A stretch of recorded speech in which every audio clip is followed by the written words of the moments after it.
Hello, guys. We are now doing our super magazine story. It's called Exploring the Wild. It is in That's Wild, which is the Unit 15 Super when you go to find it on Super Kids Online Fun. It's a long one today, so we're just going to read 4 pages.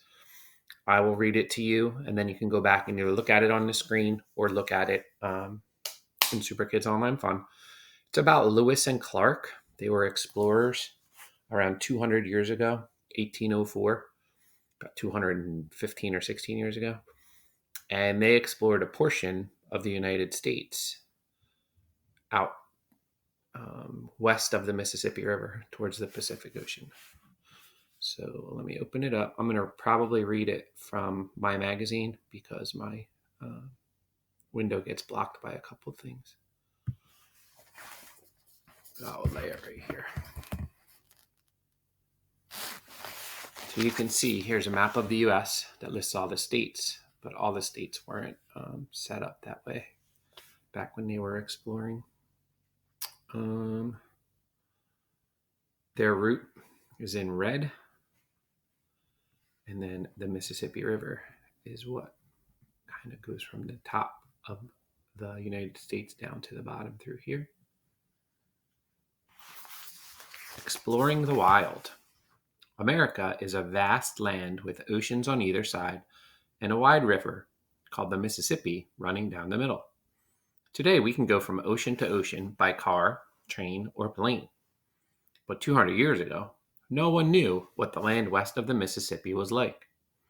President Thomas Jefferson wanted to know. He sent a band of explorers to find out. Jefferson chose a young man named Meriwether Lewis to lead the explorers. Lewis and his friend, William Clark, were smart, brave, and eager for adventure. They began their journey in 1804, joined by a crew of about 40 men. The crew set out on boats on the Missouri River, just west of the Mississippi. They would follow the river as far as it would take them. Then they hoped to continue west until they reached the Pacific Ocean.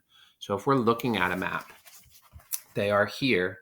When you're looking at a map like this, west is left, north is up, south is down, and east is right. So they're moving this direction, and they hope to eventually get to the ocean way out here on the other side. They knew there was an ocean there, but a lot of the land had never been explored the way they were going. So if we look over now, we're on this side. We'll read the captions. So here's Lewis and Clark. They don't really look like they're dressed for adventure in their uniforms, but that's how they dressed. May 14th. What? May 14th? That's Thursday. So Thursday is the 216th anniversary of Lewis and Clark's grand adventure, the beginning of it. I set out at 4 p.m. under a gentle breeze up the Missouri. The other caption says, there were no cameras, no phones when Lewis and Clark made their trek. Instead, they kept careful notes in journals. They drew pictures of the unusual animals and plants they saw. Thanks to these journals, we can read in their own words about all the exciting things that happened along the way. Remember that when you get to your questions later. Turn the page.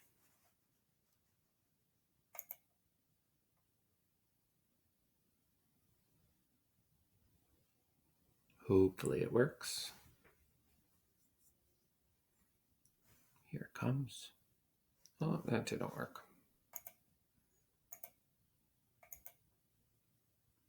Let's go back.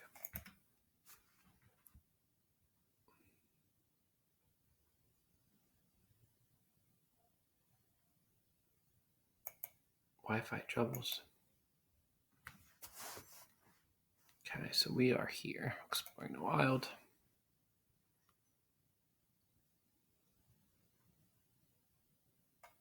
Page 1. Here we are. We're down here now. December 7th, 1804. So we're about May, June, July, August, September, October, November, December. They're about 7 months in. Captain Lewis took 15 men and joined the Indians on horseback, who were killing buffalo. 3 men got frostbite very badly. Frostbite is what happens to your skin in the cold when it's not covered up. So your extremities, your fingers, your toes, your cheeks, your nose when it's really cold. If you get frostbite, it's very damaging to your skin. The journey wasn't easy. During their first winter, the temperature dipped to 40 degrees below zero. Many members of the crew fell ill with the flu and other sicknesses. Food was scarce. What does scarce mean? It means there wasn't a lot of it. The land they passed through seemed wild and dangerous to Lewis and Clark, but it was already home to the American Indians they met along the way. So even though they had never been there, even though American settlers had never been there, the Native Americans had lived there for many years, and they helped Lewis and Clark along the way. Many Indians gave food to Lewis and Clark's crew and helped them hunt.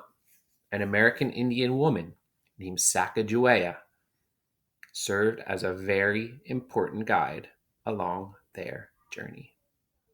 That's pretty cool. So they had to help her along the way. Sacagawea. Say it. That's a fun one. Sacagawea. Sacagawea.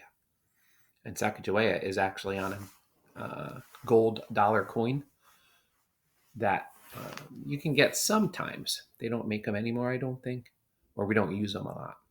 But they were trying to replace a dollar bill with a coin, and they made one with Sacagawea on it, and it was gold colored.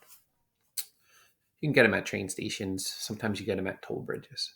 So go back and read this to yourself, either on the screen or on Super Kids Online Fun. Don't go to the next pages because it's a long one. We'll finish this tomorrow, and you'll have some questions to go with it. But they were pretty wild times back then for Lewis and Clark, and I think it's pretty cool that Thursday is the anniversary of when their trip started. So read it up, have fun, and I will talk to you guys soon. Keep up the good work.